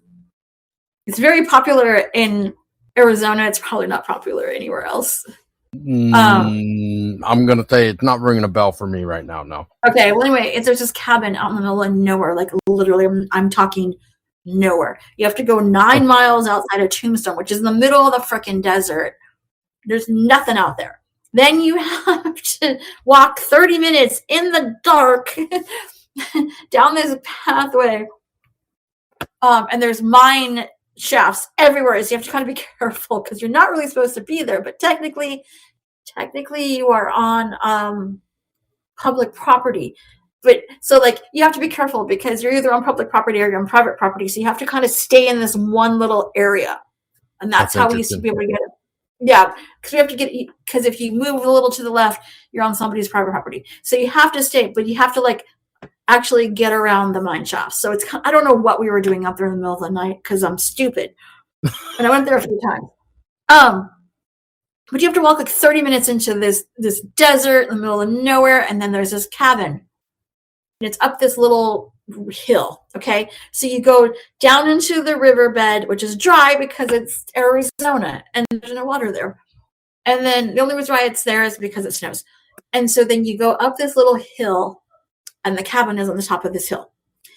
Every time, I've been there 3 or 4 times, every single time. And I don't tell anybody because I just kind of wanted to see what would happen. Every time anybody got near that riverbed, people would just start freaking out. Oh my God, I don't want to go any farther. This is the worst feeling I've ever had in my whole life. People start throwing up. Like, and then they don't want to go up the hill to the cabin. So I literally had to coax people. Like, I know you're throwing up. I know you're not feeling good, but you either go up the hill or we have to walk you back 30 minutes. So what do you want? And they're like, we're going to go up the hill. That way I can sit down. But then once you get to the cabin, it's really freaky. Like things get thrown at you and stuff. It's weird. But yeah, and that's another place where you see a lot of shadow figures. Not the tall ones that I've been talking about, but there are literally shadow figures that walk around and they throw things at you. Yeah. It's the weirdest place I've ever been investigating ever in my whole life. But just in that one area, right before you go up the hill, it's not even a big hill. It's like, it's a very small hill. But everybody, like even my mom was like, oh my God, I think I'm going to throw up. My mom went out there once with us. I don't know why. But anyway, even she was like, yeah, this is really uncomfortable. But it was only in that one area. Like I said, if you walk up the hill, it starts to subside once you get to the cabin. And the cabin is just, it's a couple of walls and a base. It's not even a full cabin because it broke down, but and it was made of stone. But once you get up there, at least you're not having that feeling of throwing up. And you're not having the feeling of like literally the worst fear you've ever felt. It is the strangest thing. Wow. Yeah, that kind of triggered a weird flashback with me. There's a place here that's like an abandoned church that some company is using for like storage of papers or something. But anyway, long story short, really, is so I've been here multiple times. Not just to try to find ghosts. It's just mainly because it is a creepy place. But like, I used to be in a band, and that's where we went to try to go get like band photos. Well, that night we heard like this sound, like almost like a woman screaming or whatever, and we didn't think of anything of it. And of course, this is before I actually, again, totally went into this investigation stuff. But at the time, we all knew like animals can sound like a dying lady in the forest. But anyway, so we didn't think anything of it. So, but there was one time where we went there. This is October of 2011. So it makes me wonder if going at specific times of the year like triggers the environment differently. But anyway, it was almost like this zone of fear again, just like you described. I was that one that when I got out of the vehicle with my 2 buddies, I approached the building, but all of a sudden I couldn't go any further because I felt like I was gonna throw up. It was weird. And then my 2 other friends stopped because they were starting to get petrified because one of them thought they could hear almost like a sounded like something was being dragged on the wall, almost like chains or something. And one of them thought they heard this god awful growl, which I didn't hear it. No, my other friend didn't hear it, but he supposedly heard a growl. Got to the point where we just didn't stay long. We turned around, which was literally 2 feet from my car, because there's like a little area at the time you could like pull in. And that way, that way you'd just be off the road basically. But I'm not good with distance, so I'm just gonna say, for the example, maybe 50 feet down the road, and you go up this hill. There's old foundations of something that used to be there. And just like this area, you got to be careful because there's cellar walls or cellar holes, and whatever up in this hill. And yeah, it's just weird. But I won't forget that, because that was the only time I felt fear there. Every other time I've been there, I was completely fine, except for that possible screaming lady thing, which, again, could have been an animal. Yeah, it is kind of weird though, right? Yep. The fear of it. I don't feel fear a lot in most haunted locations. Maybe I'm just immune to it. Or even if I do feel fear, I'm like, all right, that'll pass. Like I don't really think much of it. But there, like that one place I was talking about outside of it's really hard to like not feel that. There's just certain places like that where you're just like, okay. All right, it's gonna be tough. Okay, we're gonna do this though. But yeah. Well, that was interesting chat, wasn't it? This tall man reading into what could possibly have been some sort of dogman with portals. And speaking of portals, we got another interesting guest. And if you think we were done talking about the weep will wet, you are wrong. So, to help me talk portals, light, dogman, werewolves, and everything else strange for this little segment, to end it possibly, is none other than returning guest Ronald Murphy. Ronald, thank you. Now, last we talked was about these lights, and you mentioned about an experience of a case you were looking into. Originally, it was not Bigfoot, but it was for a Dogman, actually. So this is kind of like what we're going to be talking for a little bit, is Dogman, Sure. just because it's National Werewolf Day kind of thing. But anyway, so yeah, which is funny because you know what? Before this episode, I went back later today and I actually re-listened to the first time you and I talked. In that conversation, you had brought up the intention of encountering these Earthlights for I'm assuming the first time or something, to this case that you were regarding. You didn't really say if you were investigating a Bigfoot or maybe this Dogman case, but I just want to let you, I guess, talk to us. So what with this Dogman thing, I guess, is what kind of came about this? That's a great question. Yes. So the book, the Lights in the Mist, came out. I wrote it relatively recently, but it really was written at the time that I started to do research, like serious research, and I was in my 20s. So I was in my later 20s, and we were investigating. By we, I meant a group of people that were like-minded and got together to do some paranormal research. We decided that we were going to get together and investigate an area where there was a supposed werewolf sighting, right? The word Dogman really wasn't out there, at least here in Western Pennsylvania. It wasn't really out there until much later. So we called it for what it was, It was a werewolf for all intents and purposes. So we were out investigating this area where it had reported werewolf sightings. And as my friend and I were down there, looking around, strange things started to happen. We were looking for a werewolf, but everything else than a werewolf started to happen. So it appeared that, the sky, the air all around us was starting to become static charged, almost with like a static electricity, all around us. I thought, well, this is very, very odd because I never had anything happen like that to me before. And then we turned around to go back to where we parked. It was about 2 miles away from the investigation site. And as we turned around, this light just lit up in the middle of the path. Now, the scary part about it is that we knew that we had to go that way to get to the car. There was no other way. There's one way in, one way out, and that's the same way. So we started heading towards where that light came on. It just kind of lit up and it flickered off. It was stunning. We didn't really know what to make of it, but we had to get out that way. So when we reached the site where the light emanated, we start hearing something in the woods on our right-hand side, as if something's following us, right? And so as two people that were down there looking for a werewolf, immediately that's what comes to mind, right?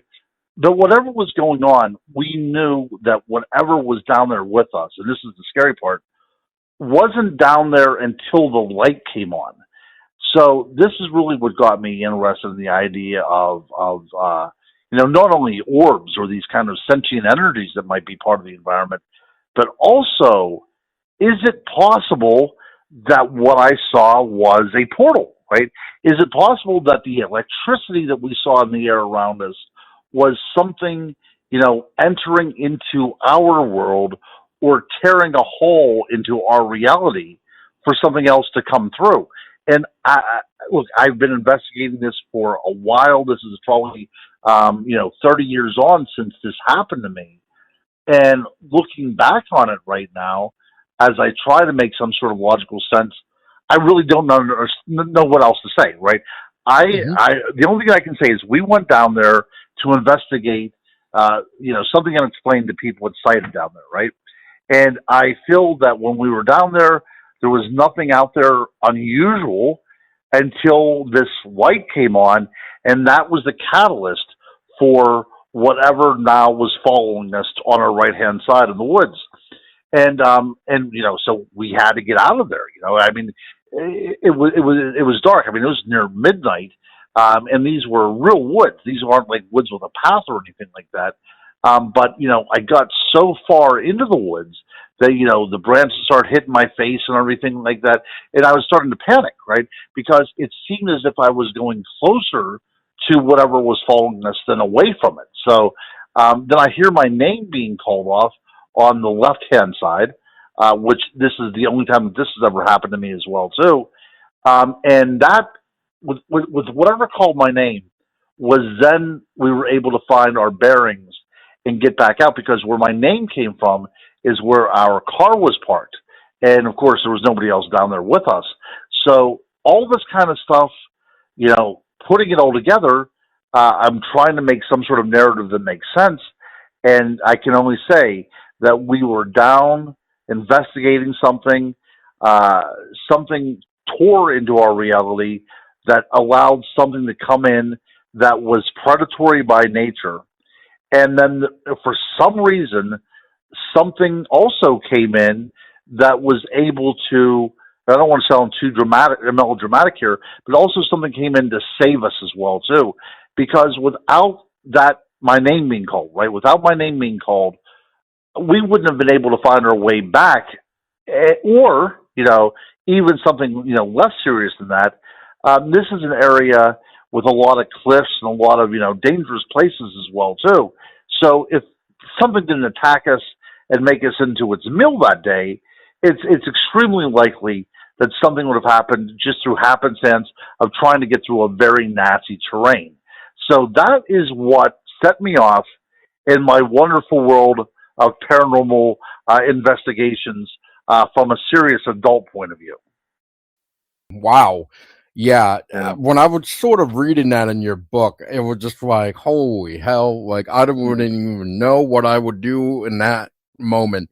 And then, you know what? And then for some weird reason, I remembered a night going back to a rant for a minute, but just kind of fits perfectly for this narrative just a little bit.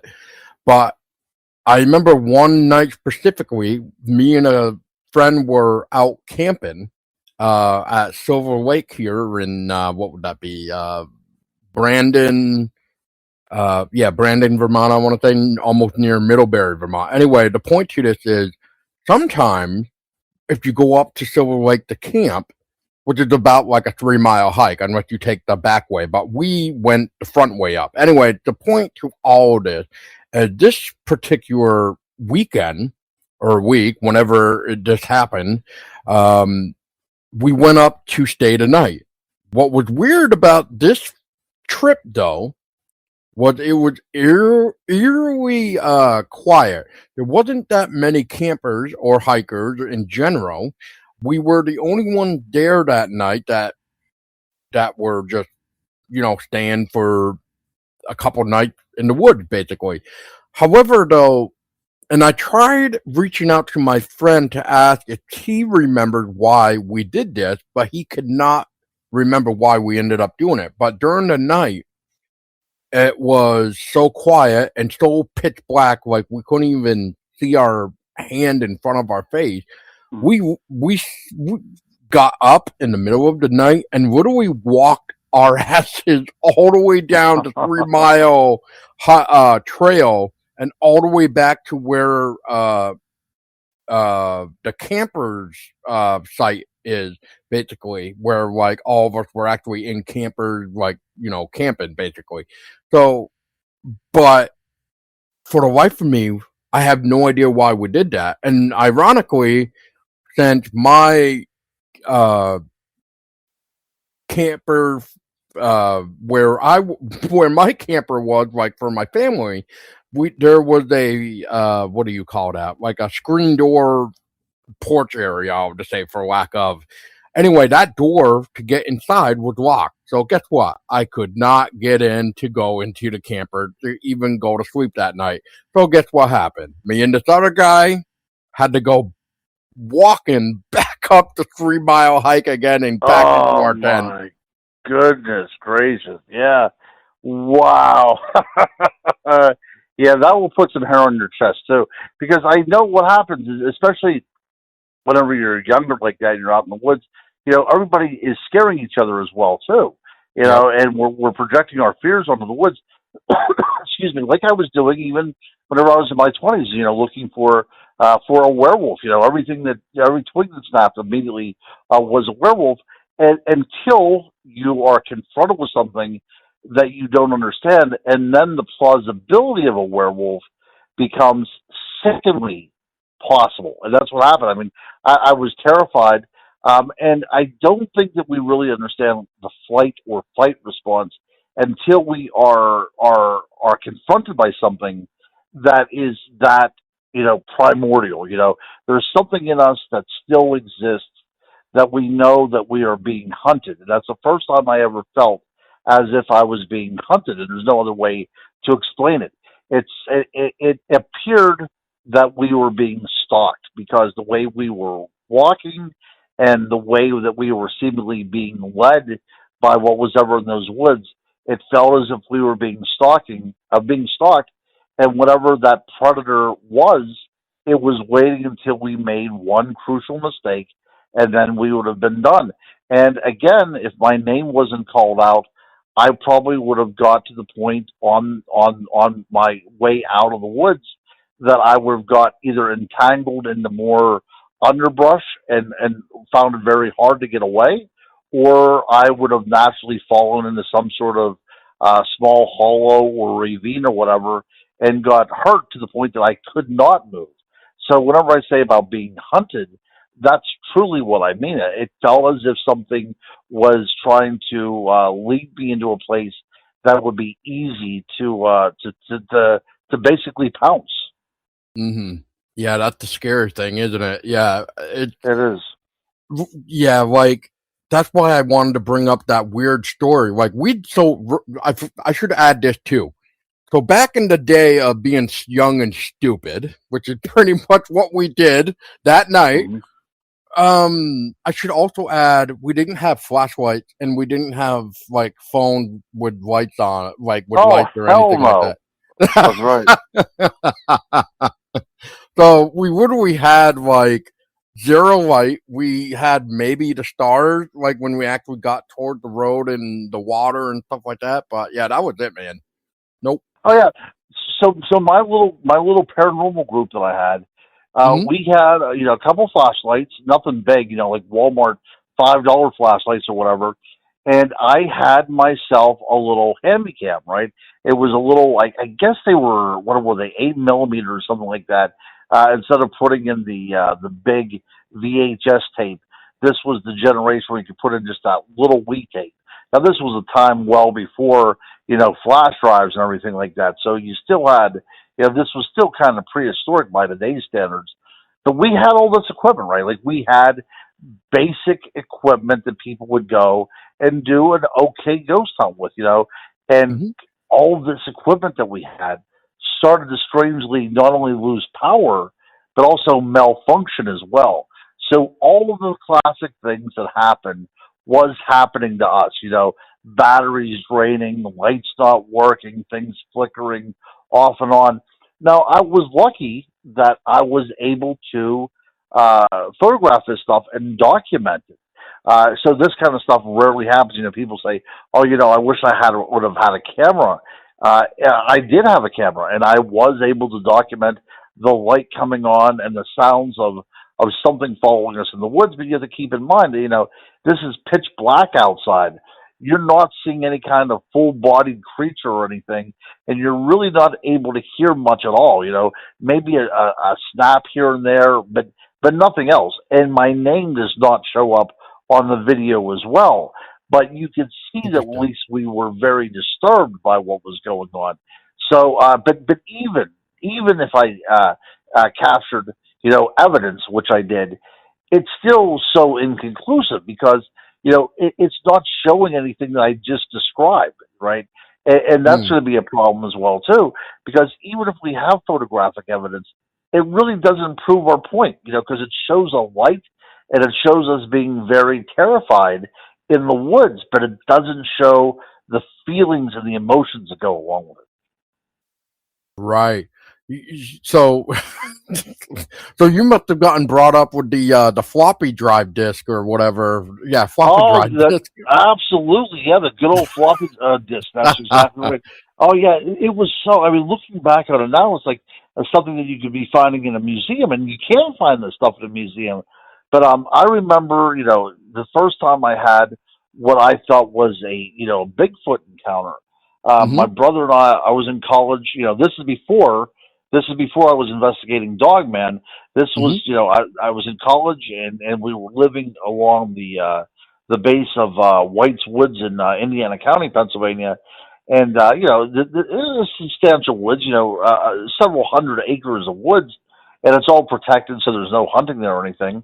And we moved into a place, and we noticed in the summertime there would be this whistling that would happen, and it always happened uh, on days that it wasn't raining. It was like warm summer nights, and it always happened between 12 and 3 o'clock in the morning, which is so bizarre, because that's the witching hour and all that stuff. And you say, you got to be making this up. No, this is absolutely true.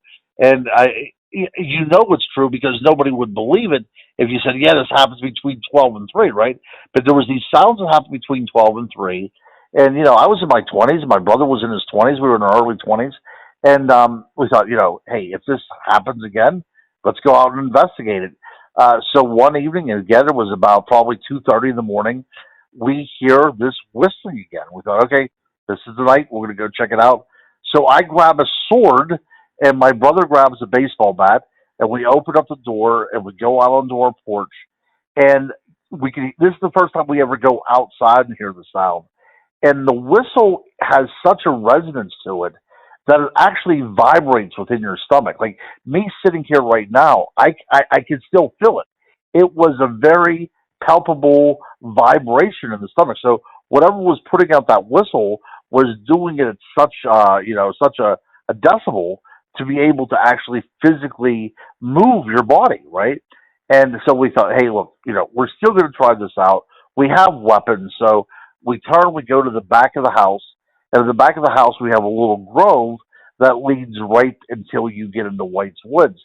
And whatever was doing the whistling we knew was in the grove because it was that close. Like you could feel this shock wave coming onto your body from the whistling that was going on. So our quarry, the thing that we were after, was like right there in this grove in the wee hours of the morning, and it was simply sitting there waiting to be discovered. So as we start venturing into the tree line of the grove, um, something really scary happens, and it even shocks me now to even talk about it. So the whistling continues, right? The whistling is still going on, but as this thing is whistling, it also begins to growl at us as well. So it's making two sounds at once, and the growl is so loud and so powerful that you can actually hear it taking oxygen in order to produce the growl, and it even has a wet sound to it as well too, as if it's like breathing and also like almost kind of like gurgling, and the whistle was still going on. So whether it was using infrasound or it was able to make two different frequencies at one time, whatever it was, it caused my brother and I, who were again in our early 20s, in good shape, both carrying weapons, to run back to the house as if we were, little children that got scared by the boogeyman. So again, we didn't see anything, but just hearing this was enough to keep us away. And after that particular incident, we never heard it again.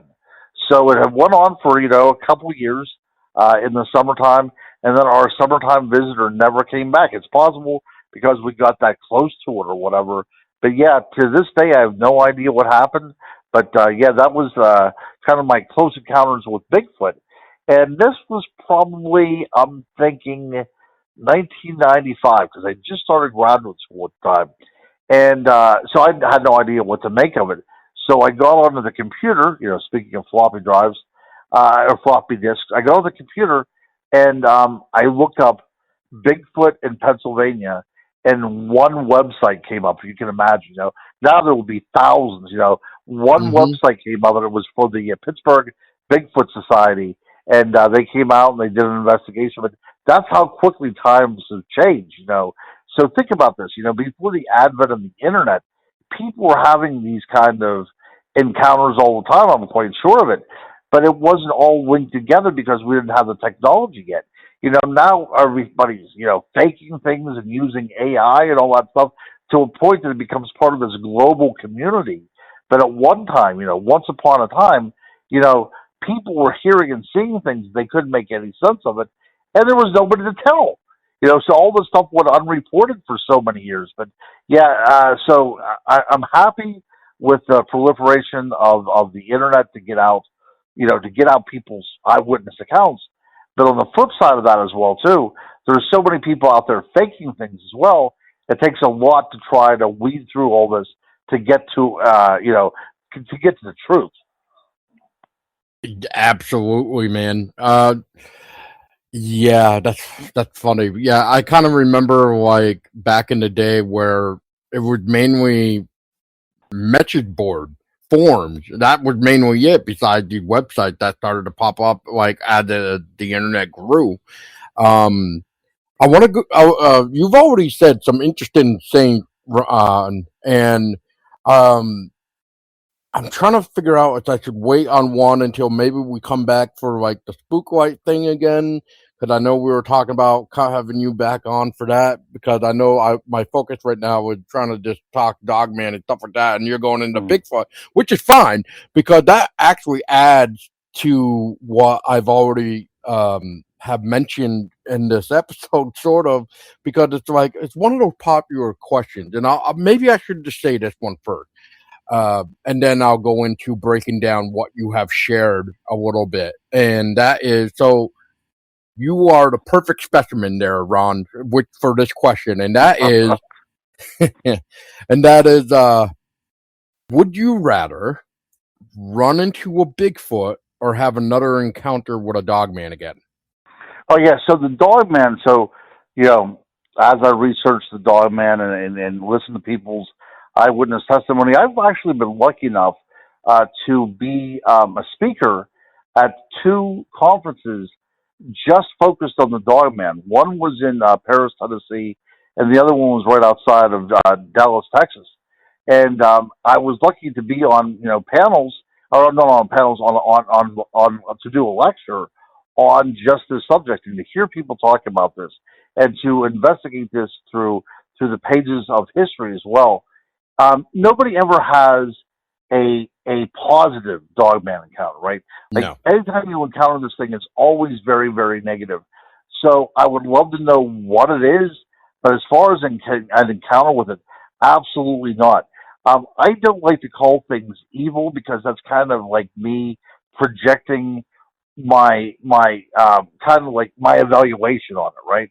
So if this is an animal, it's not evil, but it would act on instincts. Instincts are never evil by nature or by source. But whatever is out there that they call Dogman, it seems to derive from some sort of malevolent force. And that's the thing that scares the hell out of me. I'd much rather deal with Bigfoot than a Dogman, because I think, that we are probably basically nothing more than prey to an apex predator like the Dogman. And a lot of people go missing every year, and that might be the reason why. I love your response, man. So, if I may, I want to continue this now by saying, going back to you with your encounter in the woods there, where you said, like, as soon as this light kind of flicked on, I'll just say, and this thing basically just showed up, or it was there on your right hand side, right? Right hand side, yes, sir. Yep. Okay. So anyway, again, man, I don't know what it is, but I feel like this is manifesting perfectly with this episode. So here we go again, people. So when I started to rethink about how I wanted to do this episode, okay, I went back to what made me kind of start the beginning, which is the Egyptian lore. Now, if we look back at the Egyptian, right, they had, I'll just say, two gods of wolves, per se, jackals, however you want to look at them. One of them, besides Anubis, because Anubis is everywhere, let's not lie about that, but one god of Egyptian lore, if that's a good term for this, is, oh man, all right, here we go. Weep were wet. Weep were wet. Yeah. Now, anyway, if we look at Weep were wet, he is known as the opener of the ways, or should I say, the opener of pathways, which nowadays we could say pathways are portals. Absolutely. Absolutely. Yep. So I guess what I'm trying to say is, Ronald, is, throughout your years, and even maybe after this scary encounter, because I mean, the fact that you came out alive, man, is always good.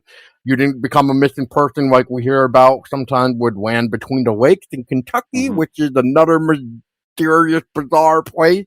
But have you thought about that? That maybe these creature werewolves, as you kind of first started into them before we got the term Dogman, thanks to Linda Godfrey, may she rest in peace as well. But like, have you?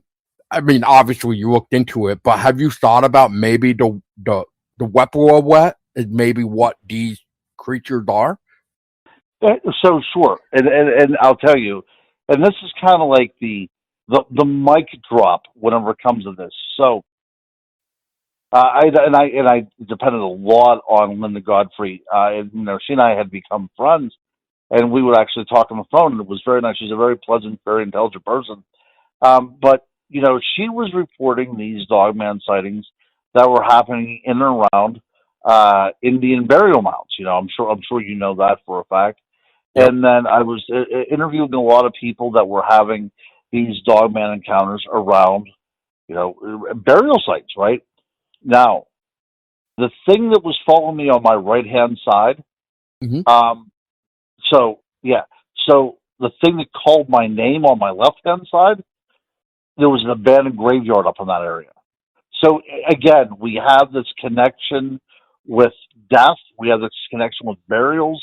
And just like you and I started to talk at the very beginning of the show, maybe the ultimate portal in our life is opened up whenever that energy leaves this body and transforms over to the other side, right? That might be the key that opens it. But yes, I think that is the point. Anubis is often seen opening the mouth as if it's allowing the spirit of the dead to leave by the mouth to move on to the next life. So I Mm. think what we're having here is, and graveyards are always liminal areas, especially in Egypt, because they buried their dead in the desert away from people, so you didn't get any kind of contagion and disease and plaguing like that coming from bodies. So they were always out in places that were considered no man's land, right? And in those places, that's where things that go bump in the night lived, because death was a scary thing. Not to the fact that you died, but the fact that, a lot of times bodies could still carry disease, so you had to keep them far away. But the Dogman has always been linked to the dead, whether it's in Egypt, 7,000 years ago, or whether it's in North America 2,000 years ago. These are different cultures separated by time and space, yet they still have the same functional dogman creature that operates within that world that is so utterly recognizable. And the reason for that is I think that it deals not so much with the dead, but with portals. Mm. Right. And to touch on another thing that you have mentioned, and I've sort of mentioned, which is the aggressiveness. Now, I didn't think about this until after I had to reread the Wet again, but there's a couple other things that actually also caught my attention of maybe why these creatures are aggressive as they are, and that is they are also known as a warrior god. They help, they help not just opening pathways, but they do it almost in a way of almost should.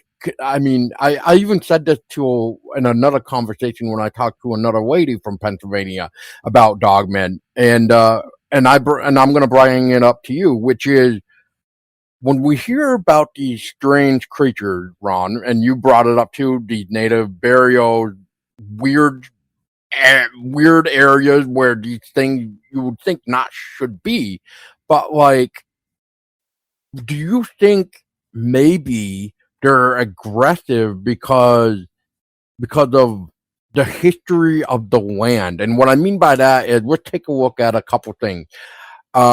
Like Gettysburg, Pennsylvania, right? That there was a war that went on there. Bloody. Everybody knows it. The blood soaked into the ground. It's going to be forever haunted anyway because of how many people had died there, right? We could we say that, and I don't know this. I just know about it being more haunted. You might have more insight of this than I do, but again, Gettysburg is another area of fascination of mine. I remember doing a report of Gettysburg in middle school. Anyway, the point that I'm trying to get to here is if we look at this Weepwet as this warrior god, of course it's going to be aggressive because we're going to be seeing the the battle side, the warrior side, the we're gonna charge with our spears and shield. Can we maybe say that's what we're sort of seeing? We're seeing the protectors of the land, Absolutely, the yeah. battle. So you said that very eloquently. So what they would be called, so if we would go into, anthropology and we would use some of their jargon, this would be something that would be called a tutelary spirit, which is a spirit of protection on the land itself, right? So whether this just derives from the land or it's some sort of, spell put on the land, something manifested, from the land by the people that live there, or what have you. The reason why these creatures keep on showing up around graveyards, it makes no sense other than saying they are there to protect it. They're the guardian between the realms, right? And they decide who enters and who stays away. Absolutely, sir. That's one of my theories as well, that whenever we see the Dogman, however aggressive that they seem to serve a purpose of being not only the psychopompus, the being that takes the soul of the living to the other realm. Not only do they serve that function, but they also serve the function of simply guarding the domain of the dead. Well, there you have it, ladies and gents, for National Werewolf Day 2026. Now, I know those may be listening to it a little bit early, but that's okay. But just remember, National Werewolf Day is February 6th, 2026. Make sure you plug in to a nice audiobook about werewolves. Maybe insert that werewolf movie that you always just love to get scared by, or just have a good time, or have a good laugh. Kind of like with Wes Craven's Curse movie. The part with the werewolf flipping you off. Flipping off the character, really, but still, flipping off the camera. I mean, that's hilarious. Either way, celebrate. Comment what you liked about this. And for those wondering, all these guest parts are coming to you soon as the full conversation. Right now, I just took the part that talked about Dogman just for this episode, just to help it come to life. And what really is interesting, when I was talking in theory in real time, I should say, with these guests, that, wow, this is manifesting for the episode. I wasn't lying. Like, some of the stuff that I was throwing in right before the next guest, or even the first guest, which was Dale, that was pre-recorded before going into these conversations. It's kind of funny how the world just manifests this type of stuff. I couldn't believe when Ronald and I started talking about horror movies. Because, hello, I didn't even mention that. Me and him didn't even talk beforehand. We just knew we wanted to talk National Werewolf because it was National Werewolf Day. We just wanted to talk Dogman and stuff like that. Is it a coincidence? I don't think so. I think you guys all need to realize that sometimes the universe just works in mysterious ways, just like our canine entities, I guess. I would almost have said canine friend, but that doesn't sound right. But until next year for National Werewolf Day in 2027, which, remember, any year that ends in 7, the sighted go up. So, if you have had your very own Dogman, Werewolf, Rougarou, Skinwalker encounter, and you would like to share with us, make sure you contact us today, whether it be outside the Green Mountain State or inside of the Green Mountain State, because we have had Dogman themselves. We have had one up north where a lady claimed that she was being chased down by a Dogman that was keeping up the speed with her, going at 65, 70 miles an hour. There was also a report in Vermont. I don't know why Vermont of all places, but if you look into it, maybe there's something mysteriously going on around the Green Mountain State. So just remember, you just never know what you're going to encounter in the Green Mountain State and beyond.